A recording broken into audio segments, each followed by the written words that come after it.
Freezing rain needles the windshield. The highway shines like moving glass. The wipers clear a slice. It fills again.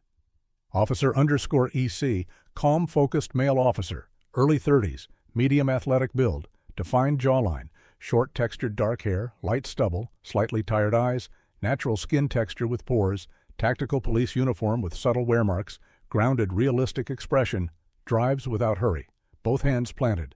K9_Shadow, black and tan German Shepherd, black saddle pattern, black facial mask, golden tan fur, upright alert ears, amber eyes, small notch on left ear, muscular structure, realistic fur texture, tactical K9 harness, sits behind the console.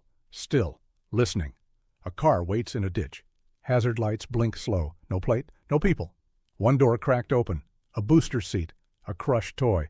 A small shoe print points away. Into black trees. And the dog shifts, quietly, like he already knows. Freezing rain didn't fall so much as press itself against the world. It came down in hard, slanted needles that turned the highway into a sheet of moving glass. The wipers fought like tired hands. Every sweep cleared a narrow arc, and the arc filled again immediately. Water, sleet, and the oily smear of headlights bending through the night. Officer Ethan Cole kept both hands on the wheel. Not tight. Tight made you overcorrect. Just planted, controlled. He drove like he did most things, as if his pulse was a separate machine he could keep on idle. Shadow sat behind the center console in his tactical harness, weight balanced, head slightly angled, reading the cabin the way Ethan read the road. The dog's ears flicked at every change. Engine pitch, tire slip, distant thunder that wasn't thunder. Shadow didn't whine, didn't pace. He simply watched, alert in the quiet way that meant he'd already decided what mattered. Dispatch had called it in as a possible disabled vehicle on a stretch of county road that never got love unless something terrible happened there. Ethan turned off the main highway, tires hissing on the wet shoulder, and followed the narrow lane as it curved between black trees. No street lights, no houses, just a corridor of night and the steady, relentless sound of rain working on everything it could loosen. He crested a slight rise and saw it. A car sat angled into a shallow ditch, nose down, rear end lifted slightly like it had tried to climb out and failed. Hazard lights blinked in a slow, exhausted rhythm, making the rain glow orange. What hit Ethan first wasn't the wreck. It was the absence. No other vehicles, no bystanders, no frantic wave, no silhouette hunched by a door. A crash that looked fresh enough to still be deciding what it was. Accident, escape attempt, stage scene, but quiet enough to feel wrong. Ethan eased the cruiser behind it and killed the headlights. He left the light bar off. Let the darkness keep its shape. Let the scene tell him what it wanted to tell him. Shadow's body shifted, not forward, not aggressive, just engaged. Ethan keyed his mic. Unit 12 on scene, one vehicle off roadway, no parties visible. Static answered, then dispatch. Copy, Unit 12. No caller ID. Came in from a ping on a crash detection system. No plate returned. Use caution. No plate returned. Ethan got out. The cold slapped him immediately. Wet cold that found seams, climbed fabric, and settled into bone. He pulled his collar up and stepped carefully, boots on slick gravel. The vehicle's driver's side door was ajar by a few inches. Not wide enough to be abandoned in a rush. Wide enough to say someone had left without taking the time to close it. Ethan's flashlight beam slid across the interior. Airbags deployed. Steam curled faintly from the hood. The passenger seat was empty. The back seat, a booster seat, straps dangling, a child's cup in the cup holder, a small stuffed animal half crushed on the floor. Ethan stared at it for one extra second, the way your brain tries to reject the obvious before it accepts it. Then he looked down. In the wet grit beside the open door was a shoe print. Small, the tread shallow. It didn't belong to any adult who'd driven a car off a road in the dark. It faced away from the vehicle, away from the road, toward the line of trees. Ethan's voice stayed calm because calm was a tool. Shadow. One word. That was all. Shadow slipped out of the cruiser and came to heel automatically, posture low but not crouched. He waited. Amber eyes flicked to the print, then to Ethan's face, then back to the darkness, as if he could already smell what Ethan hadn't reached yet. Ethan crouched, fingers hovering above the print without touching it. Rain tried to erase it with every second. He stood. Track? Shadow moved immediately, nose down, body threading forward through wet grass toward the trees. The leash stayed loose. Shadow didn't drag. He didn't need to. His confidence was a quiet kind of violence against uncertainty. Ethan followed with his light angled low, not to search the woods broadly. Broad search was panic. Broad search missed the obvious. He searched the ground. Another small print, then another, deeper here where the mud was softer. A stagger in the pattern, like someone had slipped, caught themselves, kept moving. Ethan's jaw tightened. 10 feet in, the scent changed. Earth, rotting leaves, standing water. And something else, sharp, chemical, like the residue of a cleaning product. A smell that didn't belong in a forest in a storm. Shadow paused at the edge of a concrete opening half hidden by weeds. A drainage corridor. A culvert system that ran beneath the road and emptied into the lowlands beyond. The opening was big enough for a person to crawl into, and the air coming out of it was colder. Shadow's head snapped up, ears rigid. He didn't bark, he didn't growl. He simply turned his body sideways, blocking the entrance, and looked at Ethan, alert. Something living was inside. Ethan stepped closer, rain hammering his shoulders. He angled his flashlight beam into the mouth of the tunnel. Water ran along the bottom in a shallow stream, fast enough to sound like whispers. The concrete walls were slick with algae. The darkness inside swallowed the light after a few yards. "Hello," Ethan called, voice steady. Not loud. Loud could send fear deeper. The only answer was the water. Then a sound, so small it almost didn't exist. A sniff, a suppressed sob. Ethan felt something cold and heavy settle behind his ribs. Not fear, recognition. He unclipped Shadow's leash from the collar and swapped it to the harness ring. "Easy," he murmured. Not to Shadow, to himself. Shadow moved into the tunnel, careful, paws placing with traction that felt practiced. Ethan followed, shoulders narrowing to fit, light beam cutting through the damp. The tunnel turned slightly, and the beam caught movement. A child pressed into the curve of the wall, knees drawn to chest. A small shape in her arms, fur trembling, too young to understand the difference between rain and drowning. Her eyes were huge, not the wide eyes of surprise, the wide eyes of a child who has learned that attention is dangerous. She didn't scream. She didn't call out. She stared at Ethan as if trying to decide whether he was real or another test she was supposed to pass. Ethan lowered himself into a crouch, keeping distance. His light angled down so it didn't blind her. His hands open and visible. "I'm Officer Cole," he said. "You're not in trouble. I'm here to get you out." The child's lips moved, but no sound came. Her teeth chattered, small, fast taps. Hypothermia didn't need snow. It only needed time and wet. Shadow approached slowly, head low, tail steady. He stopped a few feet away and sat. A calm anchor. The puppy in the girl's arms trembled harder, then let out a thin whine that broke something in the tunnel's silence. Ethan leaned forward just slightly. "What's your name?" The girl swallowed. Her voice came out as a breath more than a word. Mia." "Mia," Ethan repeated, like saying it correctly mattered. It did. "Okay, Mia, can you stand up?" She shook her head once. Not refusal. Incapacity. Ethan assessed quickly, skin pale, lips blue-tinged, hands clenched around the puppy like a life raft. Clothes soaked, hair plastered, eyes focusing but slow. He reached into his duty bag and pulled out a thermal blanket. Thin, metallic, ugly, life-saving. He unfolded it with a sharp crackle that made Mia flinch. Ethan froze. "Sorry," he said softly. "It's loud, but it's warm." He eased the blanket toward her without touching her. Let her take it if she wanted. Mia's fingers didn't release the puppy, so Ethan made a decision. He inched forward, slow enough that every movement could be tracked. "I'm going to wrap you, okay?" Mia didn't answer, but she didn't pull away. Ethan wrapped the blanket around her shoulders and the puppy in one motion, careful to keep the puppy's nose free. The pup's fur was soaked, and its body felt too light in Mia's arms, too little insulation, too much cold. Shadow sniffed the air, then the puppy, then Mia's sleeve. His body went rigid for half a second, not threat rigid, pattern rigid. He'd caught something. Ethan didn't ask what. Shadow would tell him the only way he could, by what he did next. "Can you move your feet?" Ethan asked Mia. She tried. Her legs trembled, refused. Ethan exhaled once, measured. He slid one arm behind her back, the other under her knees. "I'm going to pick you up," he said. You hold the puppy. Don't let go. I've got you." Mia's small hands tightened around the puppy as Ethan lifted her. She was too light. That was never a good sign. Shadow moved ahead, turning back every few steps to check, escorting them out like he'd done it 100 times.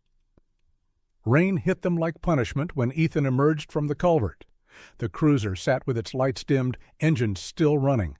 Ethan moved fast without running. Running was where you fell, where you dropped things you couldn't afford to drop. He opened the passenger door and laid Mia gently into the seat, then tucked the thermal blanket around her again. The puppy whined, then coughed, a wet sound. Ethan climbed in, cranked the heat, and keyed his radio. "Dispatch, Unit 12, I have a child located.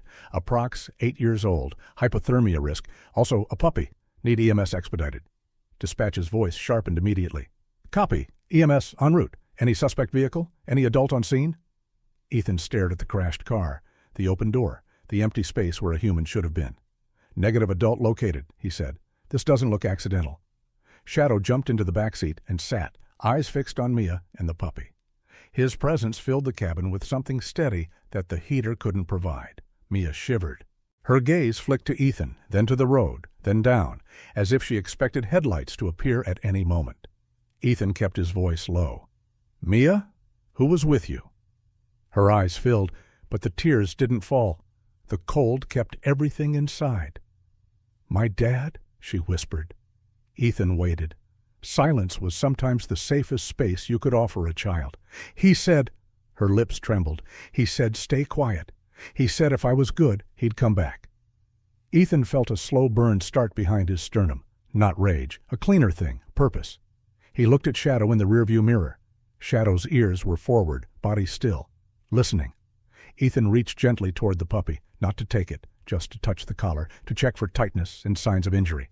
His fingers brushed wet nylon and something metallic, a clip tag, edges worn like it had been carried too long by too many hands. Ethan lifted it into the light. Letters scratched deep into the metal caught the beam. Not a pet store tag. Not a friendly name with hearts. A name that looked like it belonged in evidence. Ethan read it once, then again, slower. His breathing changed. Shadow's head lifted, nostrils flaring as if the smell on that metal was the thing he'd recognized in the tunnel. Ethan stared at the tag like it had spoken, because, in a way, it had.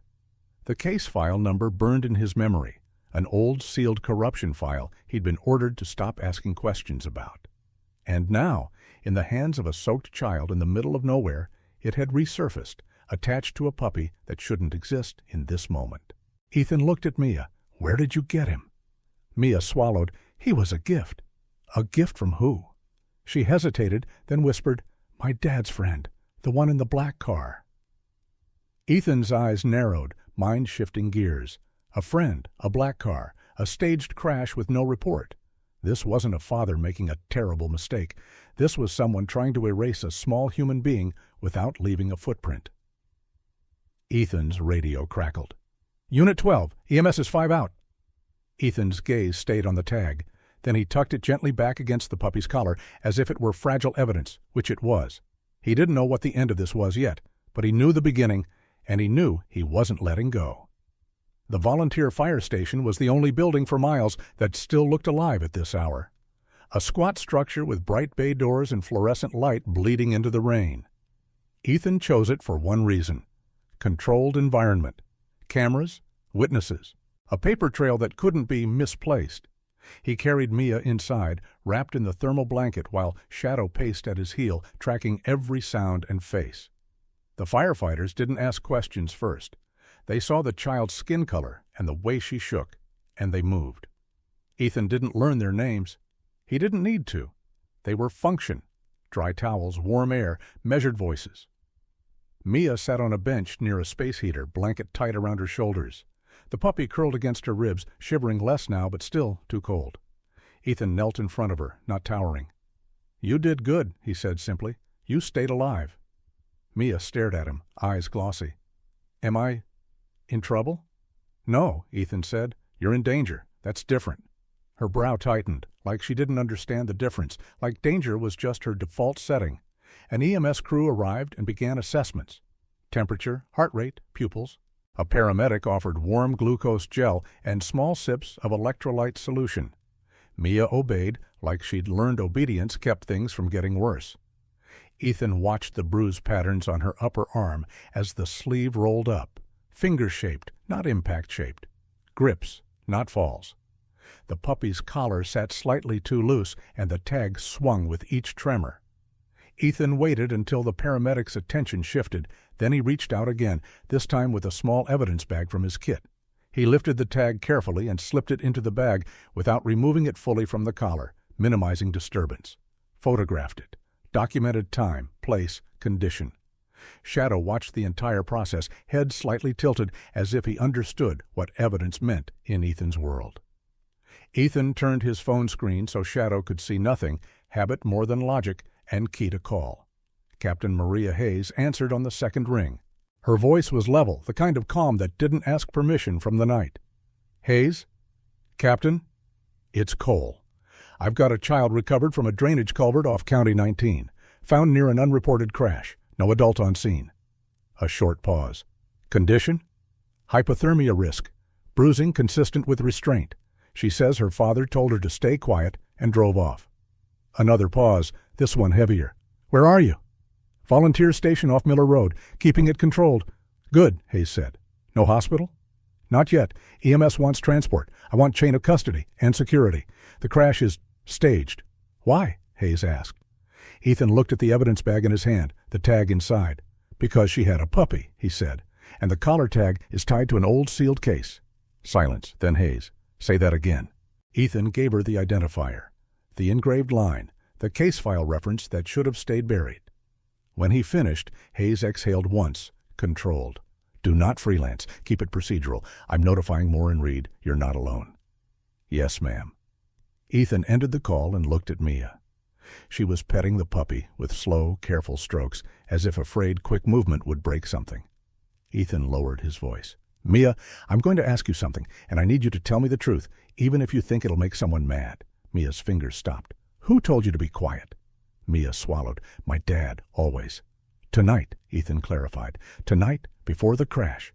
Mia's voice came out thin. "He said if I talked, the man would get angry." "What man?" Mia's eyes flicked to the window, to the rain, to the darkness outside. "The one in the black car." Ethan felt the last piece click into place. This wasn't a family meltdown. This was an operation. And the child had been trained for it. Shadow rose and moved closer to Mia, resting his chin lightly near her knee, not invasive, just present. Mia's breathing slowed by half a degree. Ethan stood, stepping aside as EMS prepared to transport her. He watched the station's security camera above the bay doors, small red light blinking. Recording. Good. Let it all exist in a place that couldn't be edited later. He felt the rain's cold still clinging to him. He didn't shake it off. He let it stay. A reminder. The ambulance doors closed with a hollow, final sound. Ethan watched the red lights fade down the wet county road until they dissolved into rain and darkness. The volunteer station felt suddenly too bright, too warm, like a lie you could get addicted to if you stayed long enough.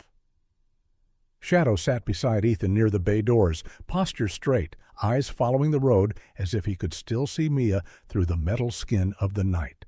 Ethan rubbed his thumb along the edge of the evidence bag in his pocket, small motions that kept his hands from doing something else. He didn't want to think about how light Mia had been when he carried her. He didn't want to think about the booster seat in the crashed car, the stuffed animal crushed under a boot. He kept his mind where it was useful. Facts, sequence, cause-effect. The captain's instruction echoed, procedural, not freelance. Ethan knew what she meant. If this was bigger than a bad father and a bad night, someone would want the story to end before it started. They'd want it to look like an accident, or a runaway, or a misunderstanding. A child couldn't argue against adults with clean hands and expensive lawyers. Evidence could. He looked at the firefighters. They had gone back to their routines, but their eyes lingered in his direction now and then, like they were checking whether the world was still safe.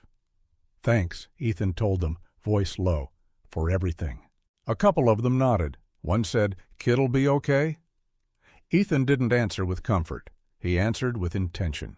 "She will be," he said. Outside, the rain had shifted into heavier pellets that struck the pavement with a hiss. He and Shadow moved back to the crash site, Ethan's cruiser cutting through the dark, tires whispering on wet asphalt. The wreck looked smaller now, pathetic in the harsh wash of his spotlight. Ethan approached it like a room that might still be occupied. He didn't assume empty meant safe. He scanned the ditch for fresh footprints. Rain had chewed the edges, but there, faint impressions along the tree line. Adult tread, deeper heel.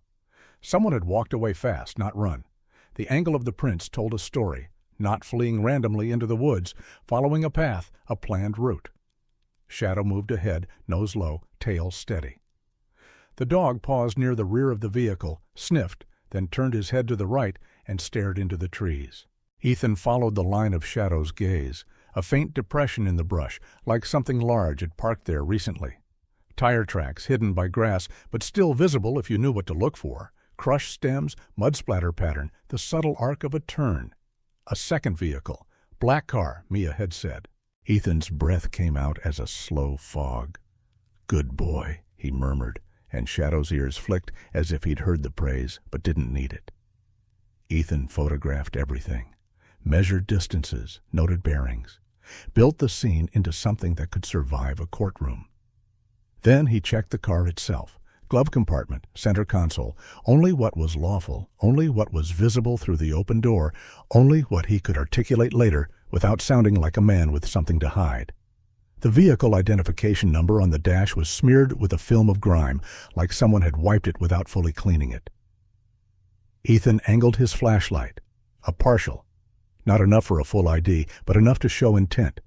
Someone didn't want this car traced. He stepped back and looked at the road. No skid marks consistent with a panic stop. No gouges, no long smear of rubber.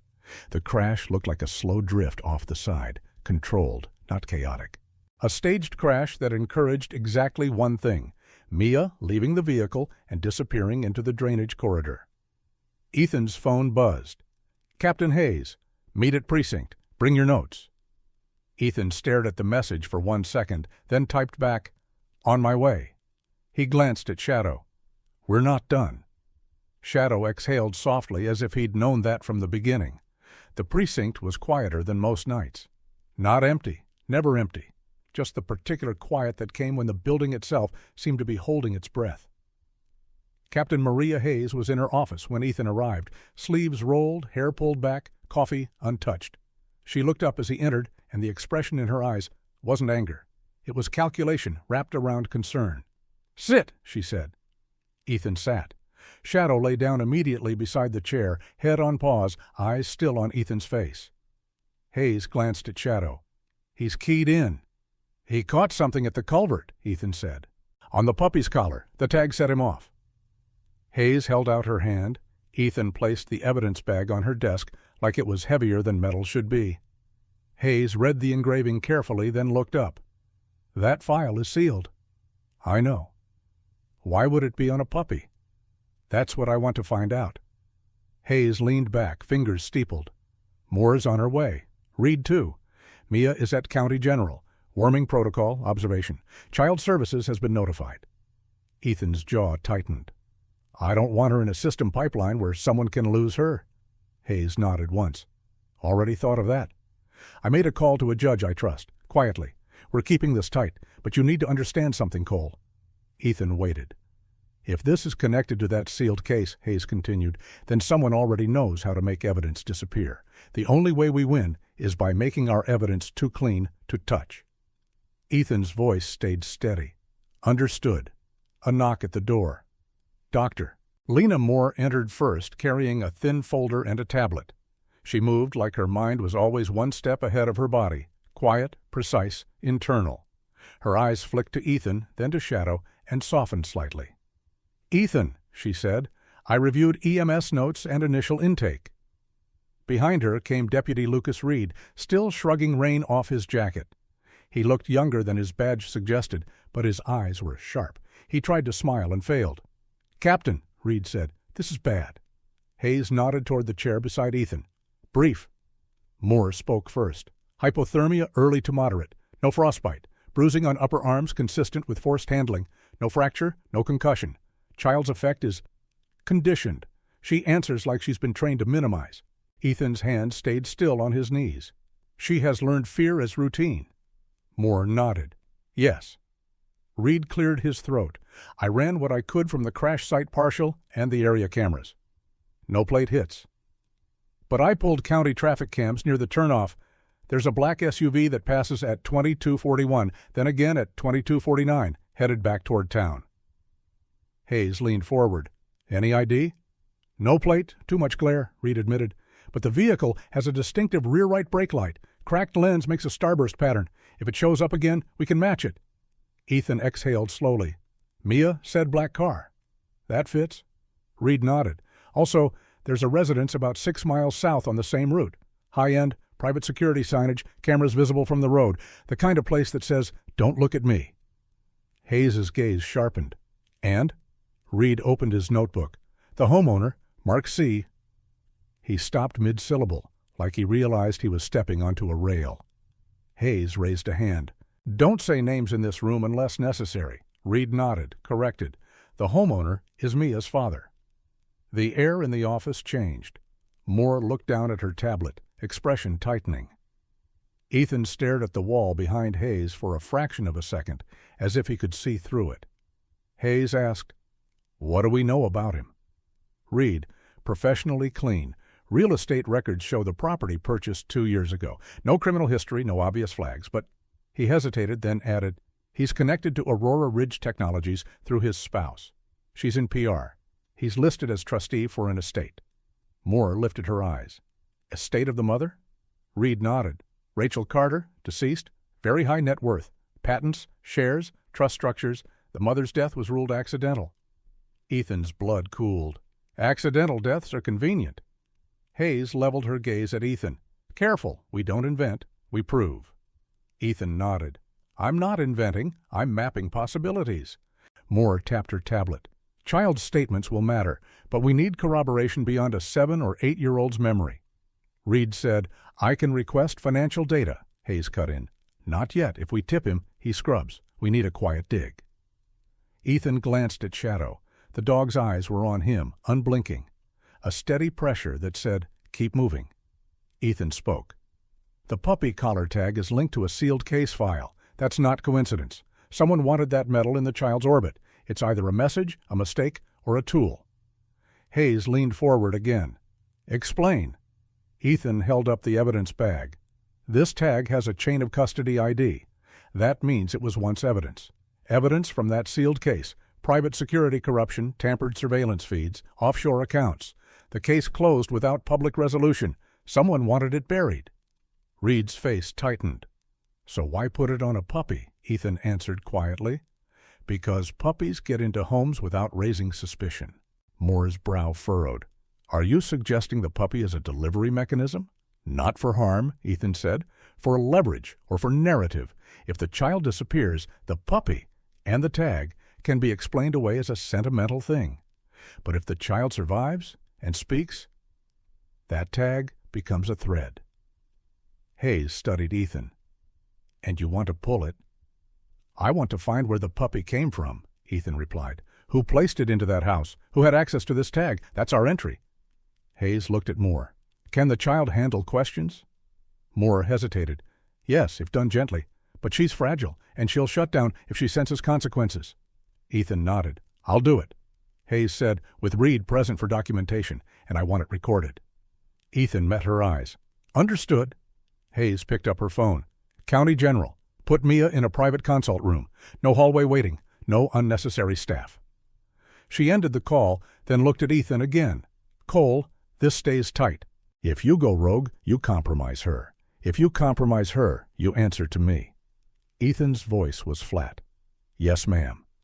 Hayes stood, and the meeting was over without ceremony. Move. Mia sat in a hospital consult room wrapped in a blanket that smelled like industrial laundry soap.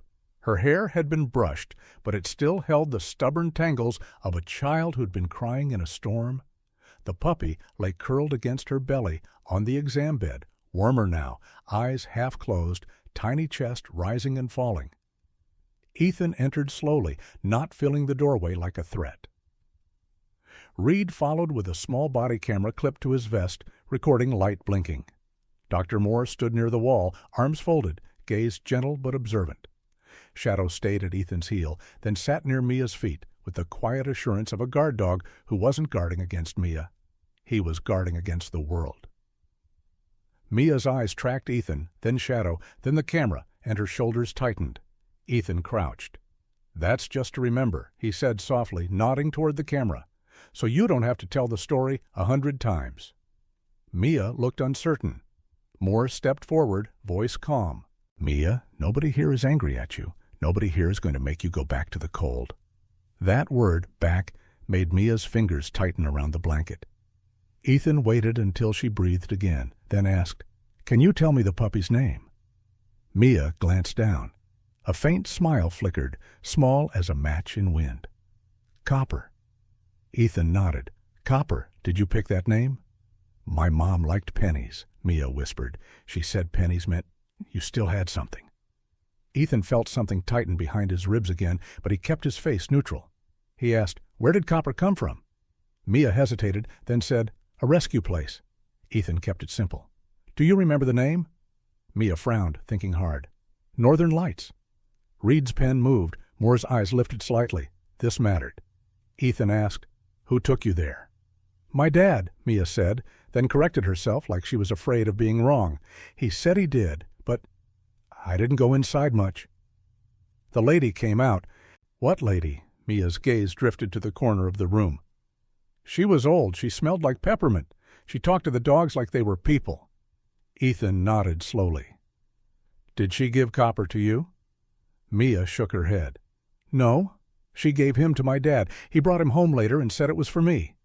Ethan kept his tone steady. "Did your dad like Copper?" Mia's mouth tightened. "He said Copper was messy." "Did anyone else come to the house after Copper arrived?" Ethan asked. Mia stared at the blanket. "The man in the black car." Ethan didn't lean in. He didn't show hunger. Hunger scared children. "What did the man look like?" Ethan asked. Mia's voice shrank. "Tall.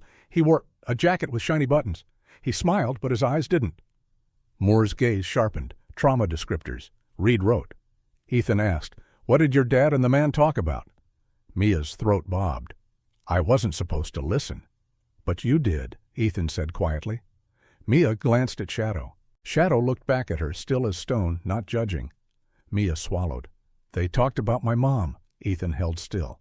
"What about her?" Mia's voice cracked. "They said she was stubborn, that she didn't want to sign, that she thought they were stealing." Ethan let a long pause sit in the room. Moore shifted slightly but didn't interrupt. Ethan asked, "Did your dad say anything about you?" Mia blinked fast. "He said I was in the way." Ethan felt the burn again, hotter now. He turned it into focus. He asked, "Mia, did your dad ever tell you not to talk to police?" Mia nodded immediately, like it was a rule as normal as washing hands. "He said police lie. He said if I talk, they'll take me away." Ethan's voice stayed gentle. "I'm police. Did I lie to you?" Mia's lips trembled. She shook her head slowly. Ethan nodded. "Okay. Then listen to me. You did the right thing surviving, and you're not going back to anyone who hurts you." Mia stared at him as if she wanted to believe it, but didn't know how. Ethan looked at Copper's collar, then at the evidence bag, still visible in his pocket. "Mia, do you know what that tag is?" Mia looked down at Copper's neck. "The lady said it was from Copper's mom. She said Copper's mom was a hero dog." Ethan's breathing slowed. Moore's eyes met Ethan's for a second. Something unspoken passed between them. "This is bigger than abandonment." Ethan asked softly, "Did the lady say who the hero dog belonged to?" Mia shook her head. "She said the hero dog was found in the woods a long time ago, hurt. Somebody brought her to the rescue place." Ethan didn't correct her. Children swapped pronouns when they didn't understand. Function mattered more than grammar. Reed capped his pen. "Captain needs this." Ethan nodded, still watching Mia. "One more thing." He leaned closer, still keeping space. "Mia, when your dad left you in the storm, what did he say?" Mia's eyes filled. "He said, 'Stay quiet, be good,' and then he said, 'The snow will fix it.'" Ethan felt his jaw clamp so hard it ached. Moore stepped forward, hand out. "That's enough for now," she said gently to Mia. "You were very brave." Mia didn't correct her. She didn't claim bravery. She only looked exhausted. Shadow rose and moved closer, placing his body beside the bed like a warm wall. Mia's hand drifted down and found his fur. Her fingers sank into the thick coat like she'd been starving for something solid. Ethan stood. He walked out of the room with Reed and Moore. In the hallway, under fluorescent light that made everyone look slightly sick, Reed exhaled. "This is deliberate." Ethan nodded once. "Yes." Moore's voice was soft but sharp.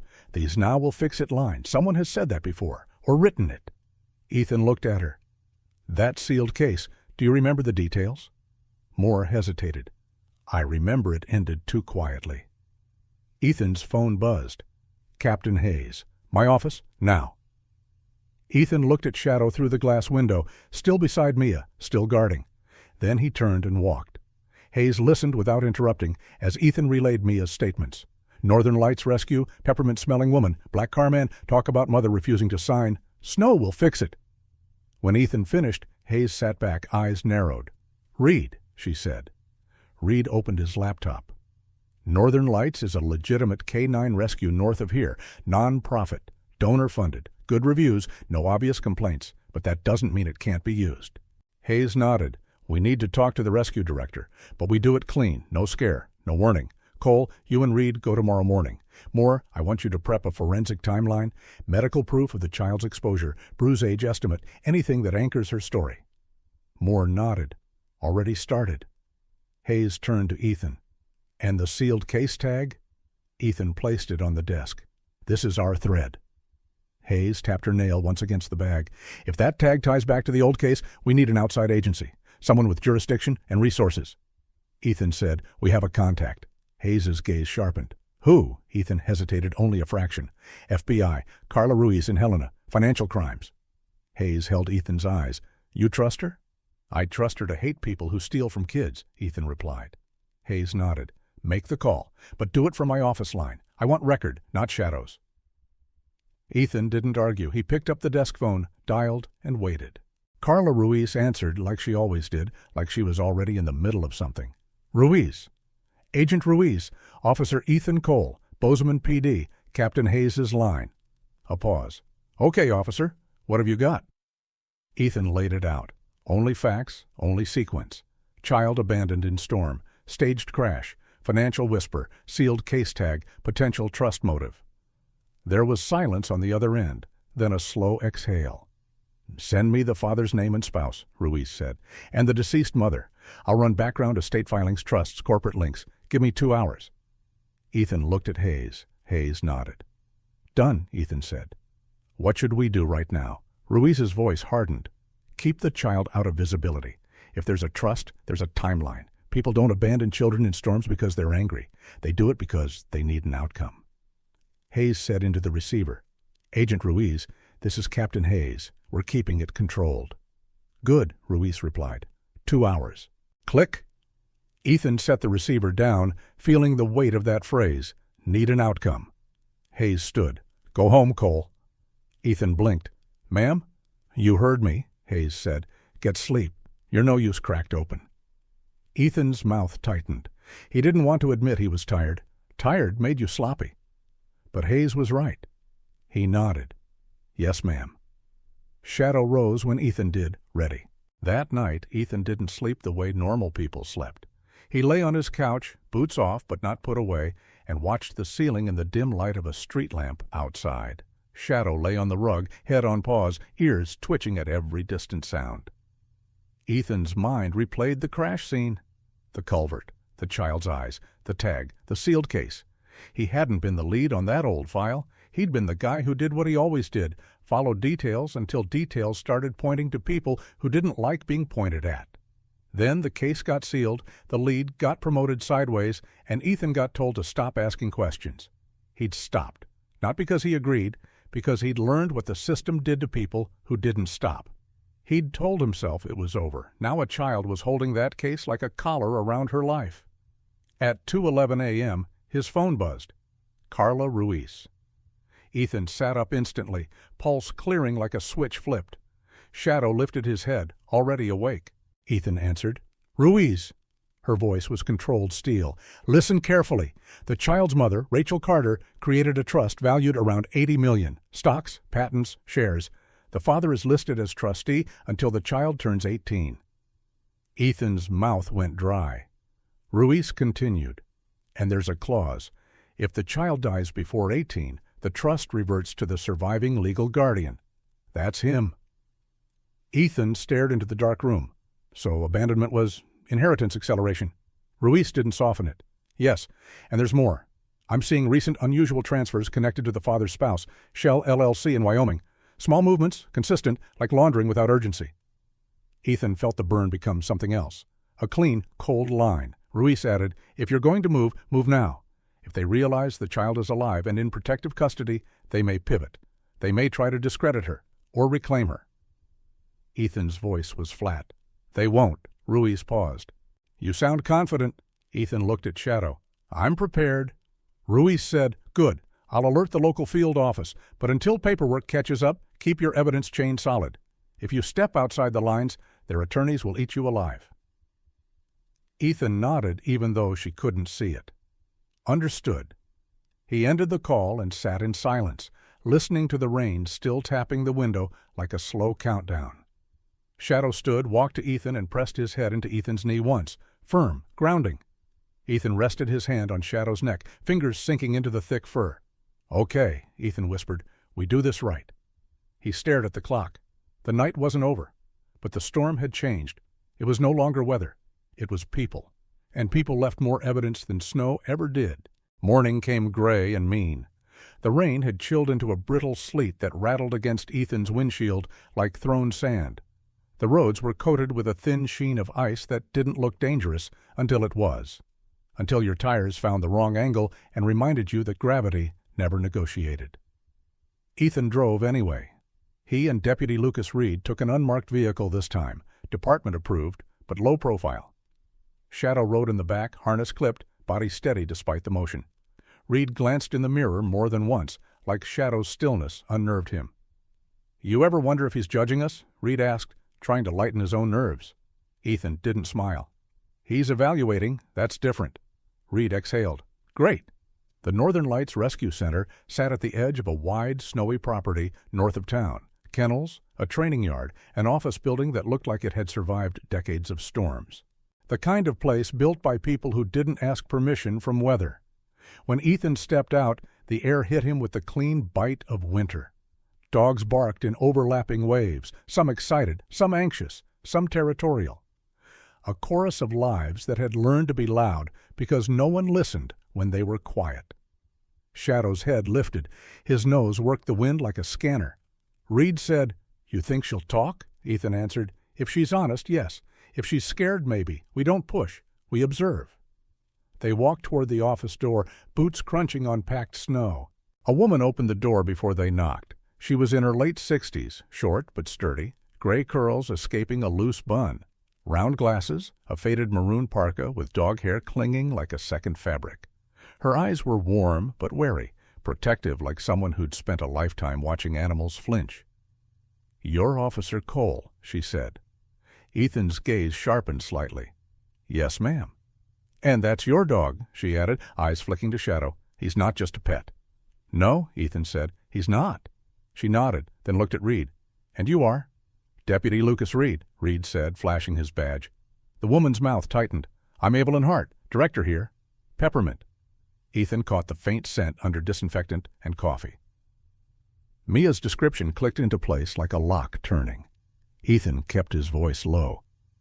"We need to ask you a few questions about a puppy named Copper." Evelyn's eyes softened. "Is the little girl okay?" Reed answered quickly. "She's alive. She's safe." Evelyn exhaled, and for a second her face looked older, like relief came with grief attached. "Thank God." Ethan didn't waste time. "Can we talk inside?" Evelyn stepped back, ushering them into the office. The walls were lined with photos, dogs with new families, volunteers holding leashes, kids hugging animals that looked like they'd once been afraid of hands. Evelyn motioned toward a worn wooden desk. "Sit." Ethan didn't sit yet. He waited until Reed positioned himself where he could see the door and the hallway. Shadow settled at Ethan's heel, eyes sweeping the room. Ethan said, "Copper was adopted 2 months ago." Evelyn nodded. "By a child." "By the father," Ethan corrected gently. "The child bonded. The paperwork lists the father. That's what we need clarity on." Evelyn's posture stiffened. "That man—" She stopped herself, swallowed, then said, "He was polite. Too polite. He didn't look at the dogs like they were living things. He looked at them like props."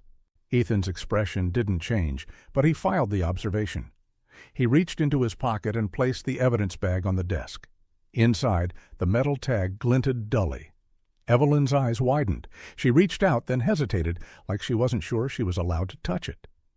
Ethan said, "Do you recognize this?" Evelyn's voice went quiet. "Yes." Ethan watched her face carefully. "How?" Evelyn took a slow breath, then said, "Because it belonged to a dog named Bishop." The name hit the air like a pulse. Ethan's grip on his own calm tightened. Reed's pen froze mid-note. Evelyn continued, voice trembling with memory. 3 years ago, after a blizzard in the Cold Ridge region, a ranger brought in a shepherd found wandering near an old summer camp. Male, underweight, limping. He had this tag. Ethan's jaw flexed. "Where did you get it?" Evelyn swallowed. "I kept it. The dog—" He was damaged but gentle. He never let anyone near him except me at first. When we scanned him, his system status came up decommissioned. No active handler on file. Reed frowned. "Decommissioned while missing? That's—" Evelyn nodded. "I called the Department of Defense working animal line. I assumed they'd want him back. They told me the file was closed. Missing in action, no handler assigned. They said if no one came forward, he was adoptable." Ethan felt something cold in his chest. Not grief. Not yet. A different thing. A sense of how systems could erase living beings with one checkbox. Ethan asked, voice steady through effort, "Did anyone come forward?" Evelyn shook her head slowly. "No." Ethan's eyes didn't blink. "Where is Bishop now?" Evelyn looked at Shadow, then back at Ethan. "He's here." The room went too still. Ethan felt Reed glance at him, waiting for reaction. Ethan didn't give one. He couldn't afford it. He said, "Show me." Evelyn stood and led them out through a side door into a kennel corridor. Warm air hit them. Dog breath, straw, disinfectant, the layered smell of too many lives in one place. Barking rose and fell as they passed. Shadow's ears flicked, body alert but controlled. He didn't posture. He didn't challenge. He moved like he belonged in any environment. At the far end, a large shepherd lay curled on a blanket behind a gate. Black and tan coat. Thick. Older now. Right hind leg held slightly off balance. A scar line visible near the hip. The dog lifted his head at the sound of footsteps. His eyes locked onto Ethan. Time slowed in the way it only did when reality stopped pretending. Ethan stopped walking. The dog stood. It took a step, then another, limping, but not hesitating.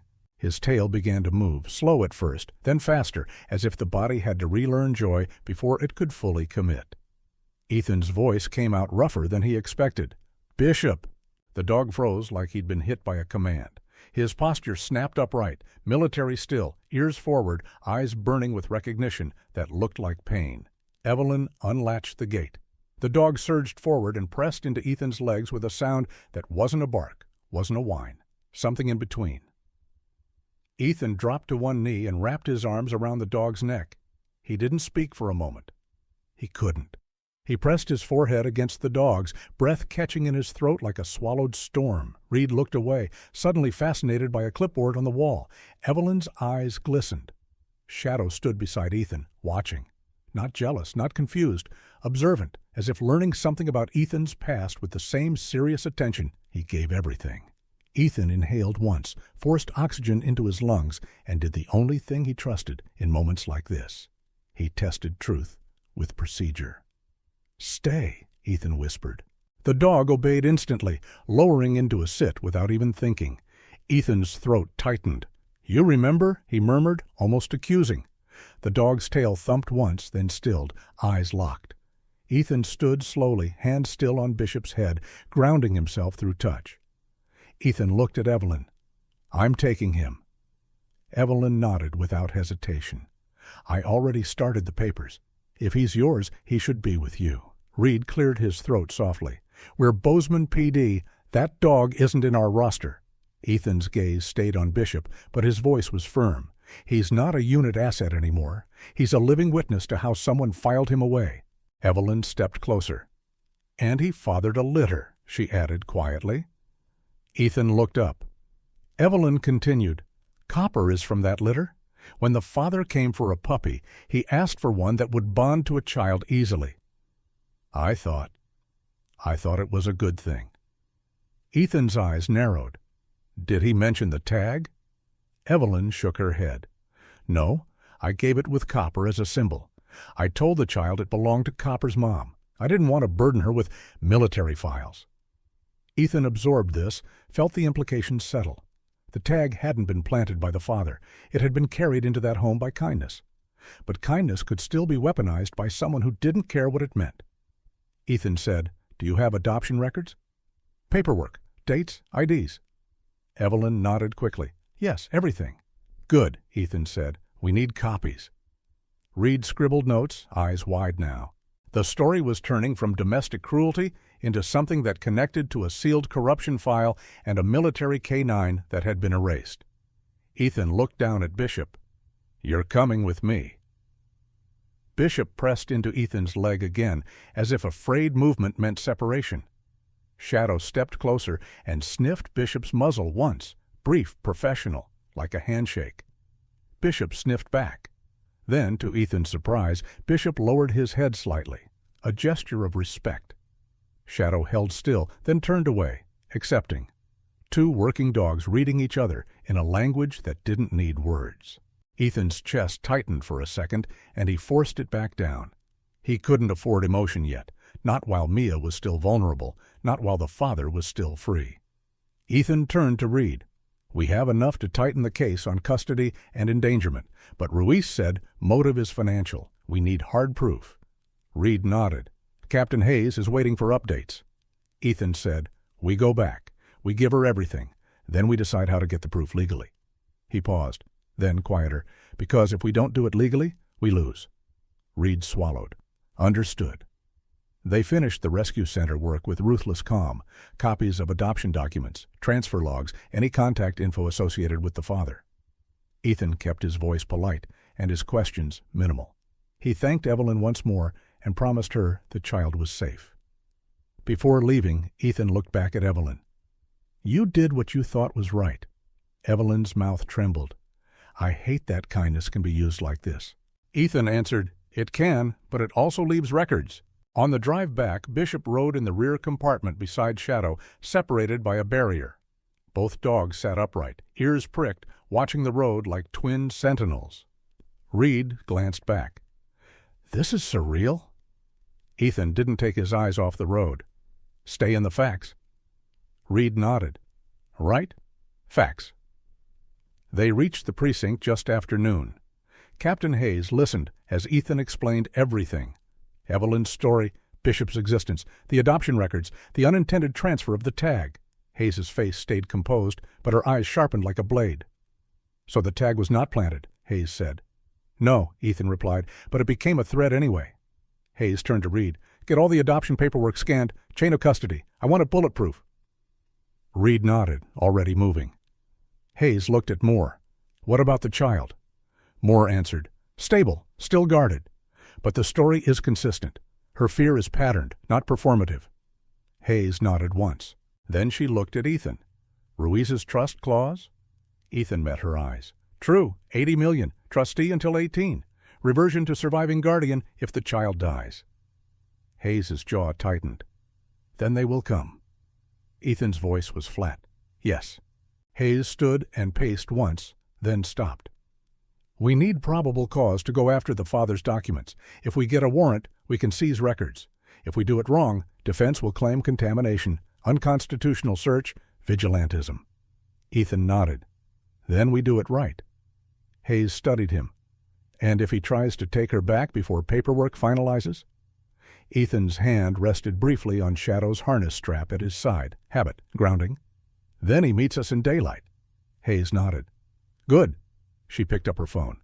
"Ruiz, I want your office looped in immediately. Financial crimes, trust fraud, conspiracy. We bill this as a combined case." She spoke for a minute, short and sharp. Then she hung up and looked at Ethan. "Ruiz says she can move for federal assistance if we can show intent to kill for financial gain," Ethan said. "We can." Hayes raised an eyebrow. "Not yet." Ethan's eyes were steady. "We will." The arrest didn't end the noise. It started it. Within hours, Carla Ruiz's office had opened an investigation into the trust transfers. The financial trail, once teased apart, looked like a slow hemorrhage. Money moved just carefully enough to avoid attention, but not carefully enough to survive scrutiny once someone cared. Captain Hayes kept Mia's location sealed under protective custody orders that didn't leave room for accidental disclosure. Dr. Moore documented everything medical that could anchor Mia's story in hard reality. Deputy Reed worked nights pulling digital records, building a clean chain of intent. And Ethan stayed where he belonged, between danger and the small person who couldn't fight it alone. Mia wasn't placed into a rotating system. Hayes arranged temporary guardianship through vetted emergency placement while the legal process began, safe, monitored, quiet. Copper stayed with her, always. Shadow remained Ethan's constant shadow, and in the background, unseen by most, Bishop waited at Ethan's home, an old survivor with a limp and a patience that looked like wisdom. Weeks later, the courtroom felt like a different kind of storm. Not wind and sleet, whispers, eyes, reporters, hunting for a story that fit into clean headlines. Ethan didn't give them clean headlines. He gave them evidence. Mia testified in a small voice that never reached drama. She didn't have to be dramatic. The facts were enough. Dr. Moore testified to the hypothermia risk, to the bruise patterns, to the timeline of exposure. Reed testified to the traffic cam, the adoption paperwork, the recovered child wellness packet. Hayes testified to the warrant, the safe contents, the sabotage attempt. Ethan spoke last. He didn't talk about feelings. He talked about the shoe print leading away from the crash, the culvert, the child's condition, the documents in the safe, the handwritten note that said the snow would do what a man didn't want to do with his own hands. When Mark Carter's attorney tried to paint Mia as unstable, Ethan let the trap close around them. He held up the child wellness packet and asked one question, calmly on the record. "Is it your position that this document, created before my client was found, was meant to help her or to discredit her?" The attorney stumbled. The judge watched. The courtroom felt the truth settle like cold ash. The verdict came back guilty. Not because of a heroic speech, because of layers, truth, documentation, protection, stacked until lies couldn't breathe. Mia was granted safe guardianship. The trust was placed under independent management. Copper stayed with her. Ethan didn't become her father. He didn't try to replace what was stolen. He became what he was built to be, a steady presence, a protector who didn't vanish. And when Mia visited the station weeks later, holding Copper's leash with small, determined hands, Shadow sat in front of her and allowed her to rest her palm on his head. Mia smiled, real this time. Ethan watched from a few feet away, heart tight, expression controlled. Hayes stood beside him and said quietly, "You did good work." Ethan answered, "We did." Because he wasn't alone in it. He never was. Justice doesn't arrive like a movie rescue. It arrives like heat in winter, built slowly, deliberately. One document, one witness statement, one act of protection at a time, until the storm can't reach the child anymore.